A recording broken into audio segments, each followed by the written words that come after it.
Halo sahabat Selka, kita kali ini mau ngebahas nih mengenai modus-modus teknisi yang suka nakal nih ke customer dan juga ke konsumen yang Selka hadapi.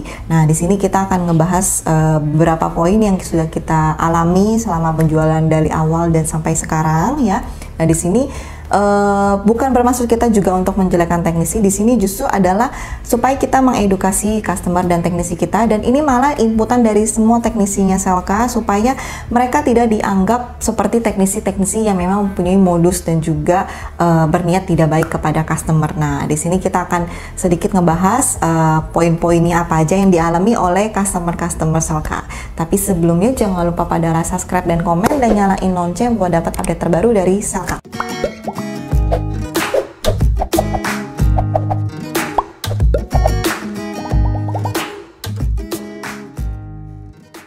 Halo sahabat Selka, kita ada kabar baik banget nih karena banyak banget yang request dan juga banyak banget yang nanyain udah lama dari bulan-bulan lalu, malah tahun-tahun lalu.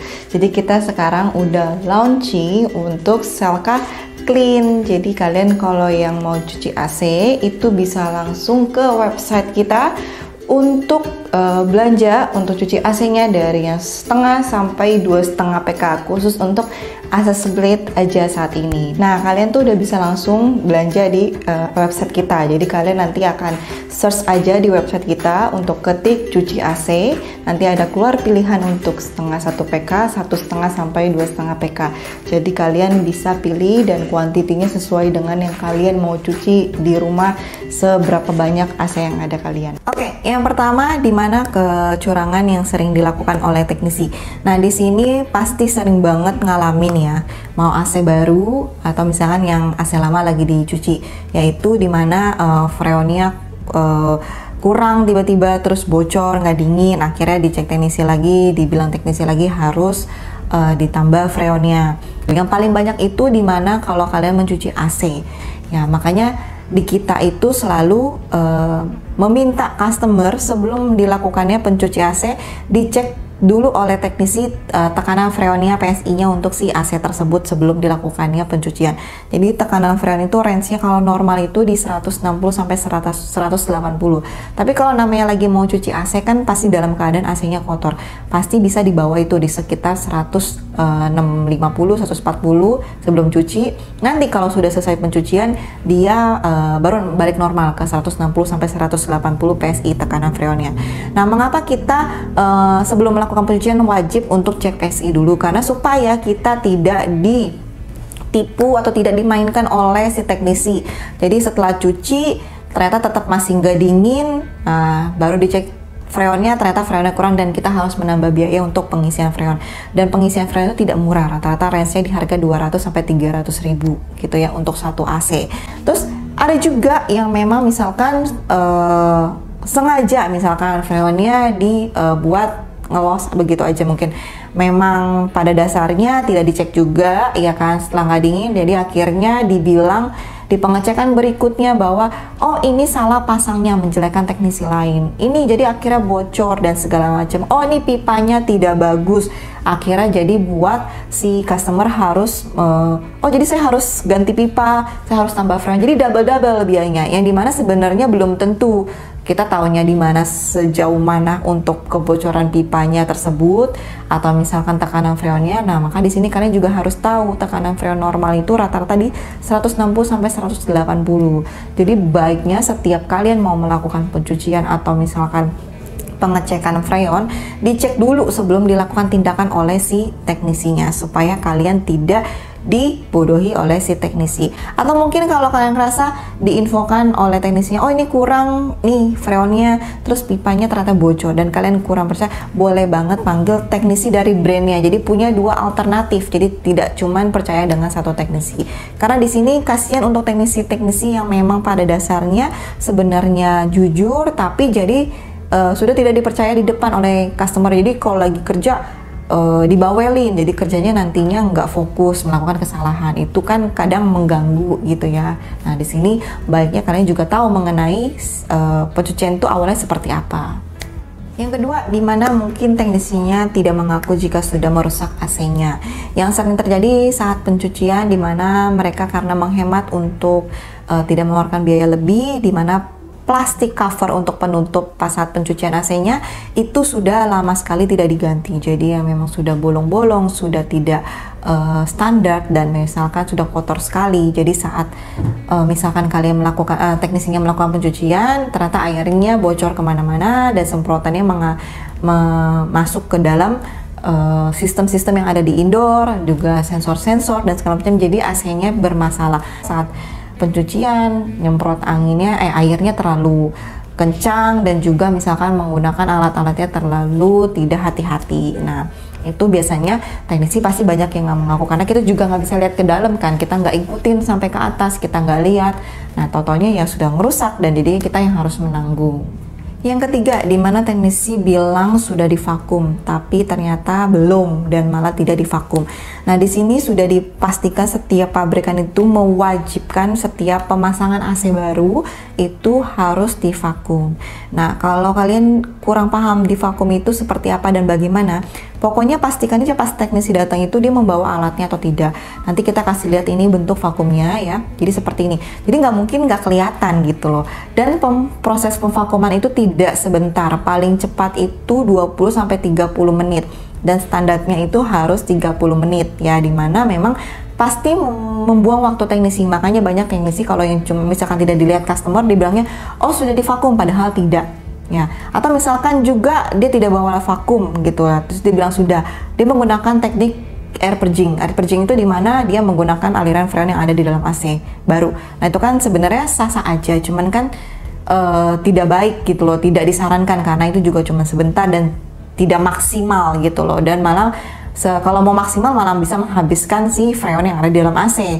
Jadi jangan mau kalau misalkan teknisi bilang oh sudah divakum dengan teknik air purging. Jadi pastikan dia harus memvakum dengan memang alat vakum dari yang sudah seharusnya. Nah, yang keempat, dimana teknisi menukar pipa yang kalian beli yang ternyata sudah bagus ditukar dengan yang lebih jelek, dan dimana kalian juga nggak ngerti.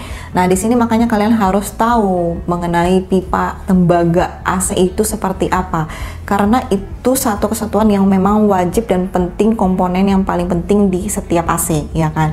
Jadi kalau kalian sudah beli pipa dari paketan dengan AC-nya, terus pas teknisi datang dia bilang, oh pipa yang kalian beli ternyata tipis, gampang ditekuk, kotor, karatan dan segala macam. Terus dia menawarkan punya dia yang lebih baru dan juga tidak gampang ditekuk, padahal sebenarnya sama aja antara dengan pakai tenaga atau tidak gitu kan. Dan kalian juga tidak terlalu bisa membedakan dengan kasat mata.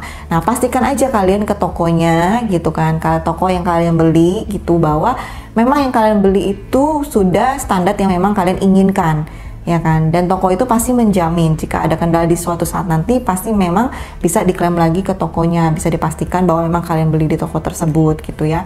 Nah, yang kelima, melebih-lebihkan material dan jasa jika saat pemasangan atau pencucian AC. Nah, paling banyak itu pasti dimana melebih-lebihkan pipa dan kabel listrik gitu ya. Jadi sebenarnya kalau kalian itu harusnya cuma pakainya 5 meter tapi dibilang 8 meter, jadi kalian harus nambah di lokasi 3 meter yang dimana harganya kan tidak murah juga pipa pastinya, terus ada biaya pengelasan ya kan, ada juga mungkin biaya-biaya lainnya seperti duct tape juga. Nah, gimana sih kalian tahu kalian tidak ditipu? Ya pastikan untuk dia demo kan, untuk 8 meter itu saya harus lewat mana, jalurnya lewat mana, kurang lebih kan dapat estimasinya. Paling kalau mau detail banget ya kalian ngukur, tapi kan nggak mungkin kalian naik-naik. Jadi kurang lebih estimasinya kalian bisa dapat, oh paling cuma nambahin semeter tapi dibilang 3 meter, itu kan merugikan. Jadi pastikan yang kalian tambah di lapangan itu kalian tahu. Jadi memang posisi indoor outdoor itu seberapa jauh sih gitu loh. Jadi jangan mau ditipu. Dan juga jasa, misalkan harus tambah jasa untuk bongkar nih, bongkarnya misalkan harganya 150.000 padahal harganya itu cuma 100.000.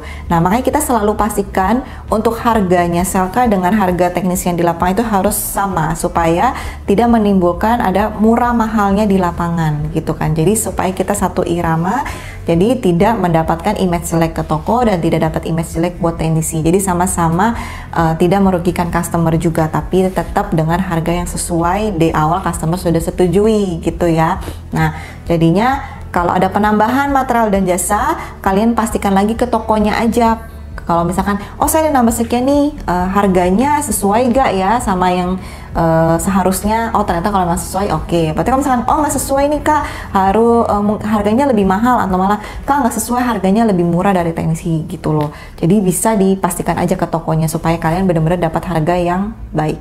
Yang keenam, teknisi yang tidak ahli jadi akhirnya bisa merusak AC tersebut ya, dimana kasus yang sering terjadi bahwa teknisinya masih belum ahli, yang dimana dari Connect yang ikut teknisi akhirnya dia mencoba untuk menjadi teknisi karena bagi dia mungkin dia sudah mendapatkan ilmu yang sudah dipelajari, sudah sesuai gitu loh. Dimana contohnya pertama tidak bawa tangga gitu ya, posisinya tinggi, jadi dia memakai outdoornya untuk penyangga dia supaya bisa mencapai pemasangan indoornya, dan malah jadi merusak outdoornya. Kenapa? Outdoornya diinjak, kadang jinjit-jinjit gitu kan.